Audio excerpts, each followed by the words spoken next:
Yes, mtazamaji wa Biomedia, habari za siasa pia unajipatia na kuzifahamu kwa kina kabisa kupitia Biomedia, na mhabarishaji si mwingine kama kawaida. Jina langu ni Official Rose D. Sasa karibu sana, leo tuangazie upande wa siasa. Tutajikita hapo ili tuangazie ile story kubwa kabisa ambako unaambiwa ni siri iliyofichuka, kile ambacho kimefanya Rais Samia kumfuta waziri wa mambo ya ndani Mheshimiwa Simba Chawene. Karibu sana ni kuhabarisha taarifa hii kwa undani kabisa, ambako ni Rais wa Jamhuri ya Muungano wa Tanzania Mheshimiwa Samia Suluhu Hassan ameendelea kufanya mabadiliko katika safu ya uongozi serikalini, na awamu hii amemchagua Boniface George Simba Chawene kutoka nafasi ya waziri wa mambo ya ndani ya nchi na kumteua Patrobas Pasco Katambi kushika nafasi hiyo. Na uamuzi huu umetangazwa rasmi kupitia taarifa ya Ikulu ambayo ilitolewa na Katibu Mkuu Kiongozi Balozi Dr. Moses Kasiluka. Lakini kabla ya uteuzi huu, Katambi alikuwa akihudumu kama naibu waziri wa viwanda na biashara, nafasi ambayo alitumikia kwa bidii na kuonyesha uwezo mkubwa wa kiuongozi, hasa katika kusimamia sera na mikakati ya kukuza sekta ya viwanda na biashara nchini Tanzania.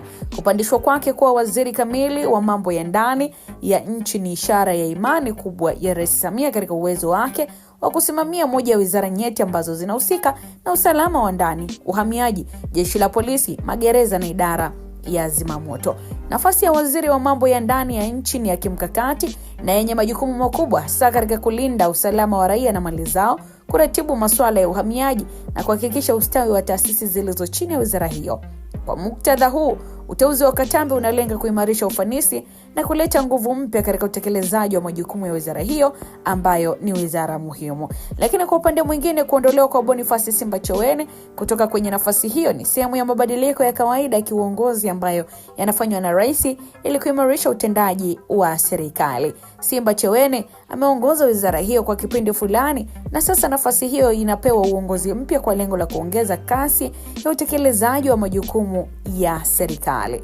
Patrobas Katambi ataungana na viongozi wengine ambao waliteuliwa hivi karibuni katika hafla ya uapisho ambayo itafanyika tarehe 13 mwezi Januari Ikulu Chamwino mkoani Dodoma kuanzia majira saa 8 mchana.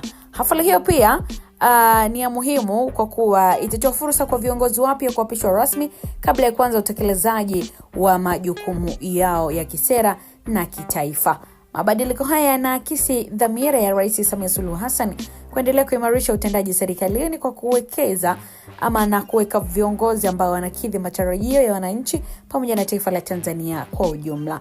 Aidha, uteuzi huu pia unatoa nafasi kwa viongozi chipukizi kama Katambi kuonyesha uwezo wao katika kushughulikia changamoto mbalimbali ambazo zinakabili sekta ya usalama wa ndani na huduma kwa jamii. Ni tamati, mtazamaji, taarifa hii. Endelea kufuatilia Biomedia kwa ajili ya kuangazia taarifa nyinginezo zitakazokuwa zinakujia moja kwa moja.